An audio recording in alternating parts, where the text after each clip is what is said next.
తగ్గించుకోవచ్చు. ధనియాల పొడిలో ఉప్పు కలుపుకొని రోజు ఓ చెంచాడు తీసుకుంటే అజీర్తి తగ్గుతుంది. నిద్రలేమితో బాధపడేవారు ధనియాల కషాయం చేసుకొని ఆ కషాయంలో కొద్దిగా పాలు కలుపుకొని తాగితే నిద్ర బాగా పడుతుంది.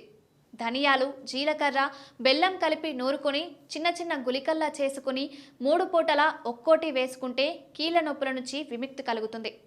గర్భవతులు రోజు తమ ఆహారంలో విధిగా ధనియాలు తీసుకోవడం వల్ల ముఖ్యంగా ప్రసవించిన సమయంలో గర్భకోశానికి ఎంతో మేలు కలుగుతుంది. అజీర్తి, పుల్లట్రేపులు, కడుపుబ్బరం గలవారికి ధనియాలు శుభ్రం చేసి కొంచెం ఉప్పు కలిపి దోరగా వేయించి మిక్సీలో వేసి పొడి చేసి రోజు ఆ పొడి వాడుతుంటే నివారణ కలుగుతుంది.